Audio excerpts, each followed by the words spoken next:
Livro Fonte Viva, psicografia de Chico Xavier, pelo Espírito Emmanuel, editora FEB. Capítulo 16. Não te perturbes.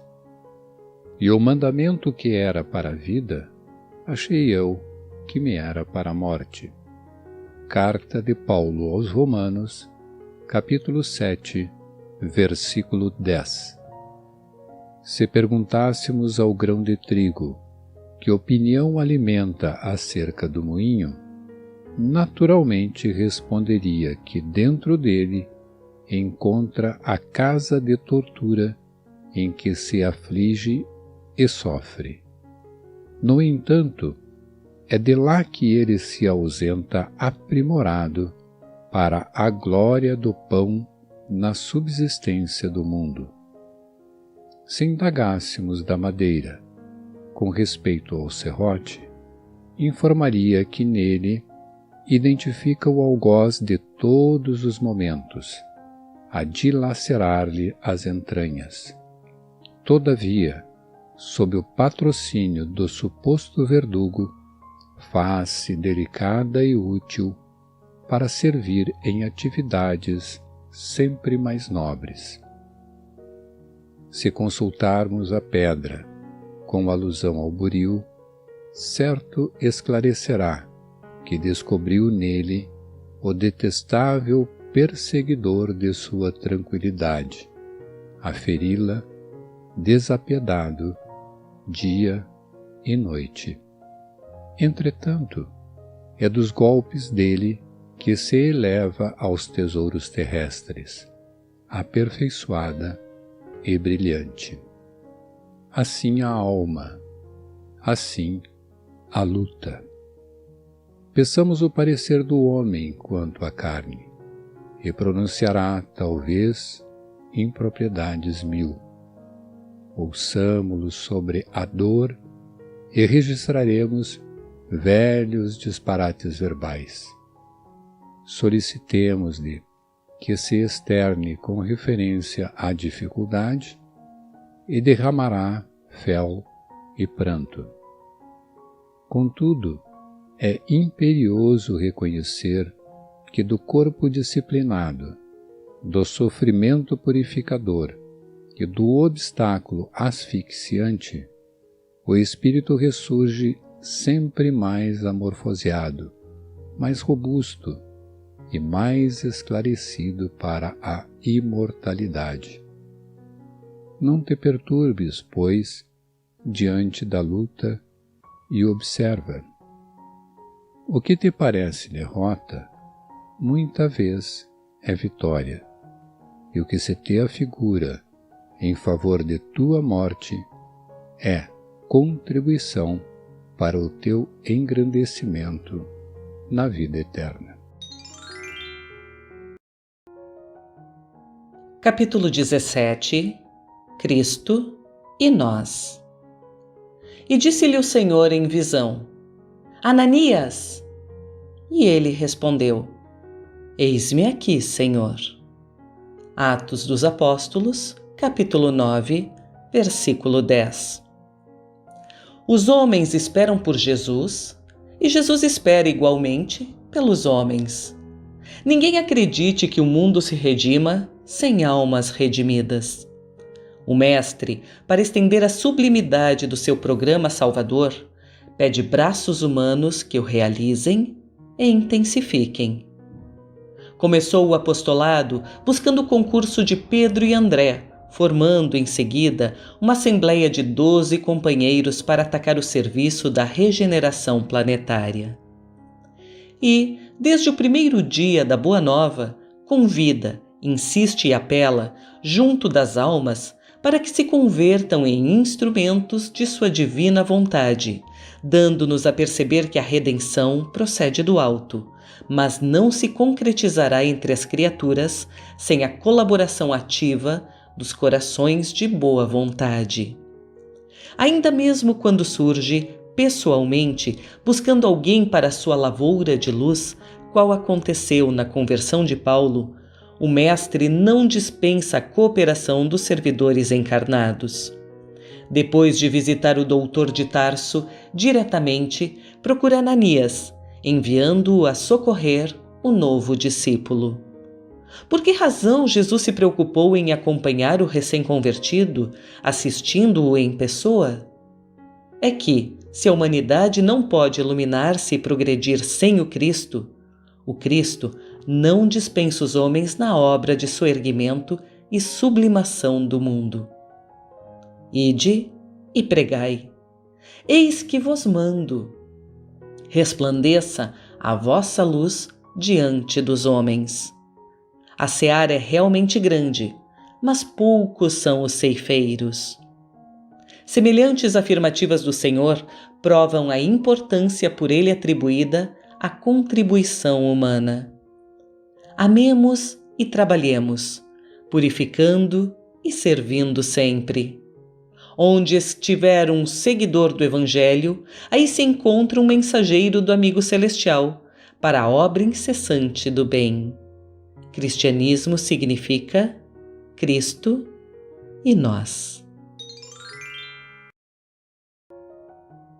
Capítulo 18. Não somente. Nem só de pão vive o homem. Jesus, Evangelista Mateus, capítulo 4, versículo 4. Não somente o agasalho que proteja o corpo, mas também o refúgio de conhecimentos superiores que fortaleçam a alma. Não só a beleza da máscara fisionômica, mas igualmente a formosura e nobreza de sentimentos. Não apenas a eugenia que aprimora os músculos, mas também a educação que aperfeiçoa as maneiras. Não somente a cirurgia que extirpa o defeito orgânico, mas igualmente o esforço próprio que anula o defeito íntimo. Não só o domicílio confortável para a vida física, mas também a casa invisível dos princípios edificantes em que o espírito se faça útil, estimado e respeitável. Não apenas os títulos honrosos que ilustram a personalidade transitória, mas igualmente as virtudes comprovadas na luta objetiva que enriquecem a consciência eterna. Não somente claridade para os olhos mortais, mas também luz divina para o entendimento imperecível. Não só aspecto agradável, mas igualmente utilidade viva. Não apenas flores, mas também frutos. Não somente ensino continuado, mas igualmente demonstração ativa. Não só teoria excelente, mas também prática santificante. Não apenas nós, mas igualmente os outros. Disse o Mestre, nem só de pão vive o homem. Apliquemos o sublime conceito ao imenso campo do mundo. Bom gosto, harmonia e dignidade na vida exterior constituem dever, mas não nos esqueçamos da pureza, da elevação e dos recursos sublimes da vida interior com que nos dirigimos para a eternidade. Capítulo 19. Apacenta. Apacenta as minhas ovelhas. Jesus, Evangelho de João, capítulo 21, versículo 17. Significativo é o apelo do Divino Pastor ao coração amoroso de Simão Pedro para que lhe continuasse o apostolado. Observando na humanidade o seu imenso rebanho, Jesus não recomenda medidas drásticas em favor da disciplina compulsória.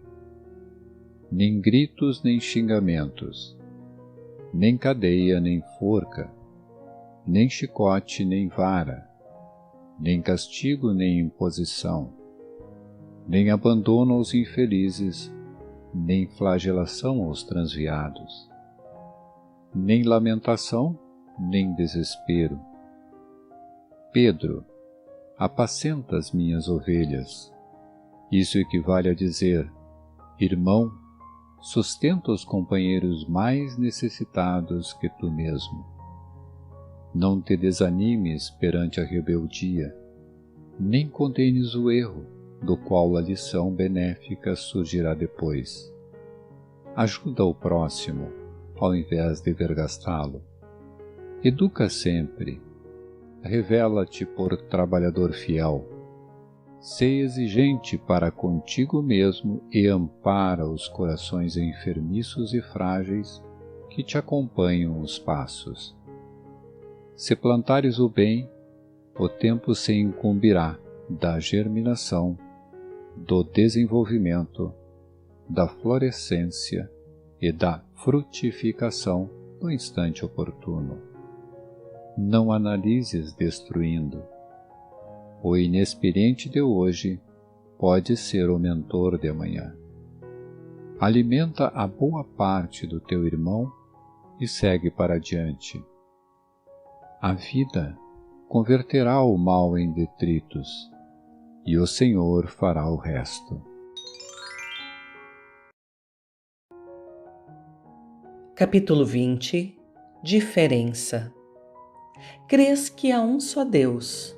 Fazes bem.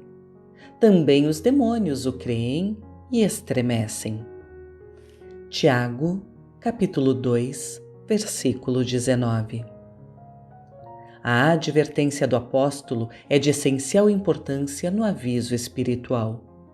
Esperar benefícios do céu é atitude comum a todos. Adorar o Senhor pode ser trabalho de justos e injustos.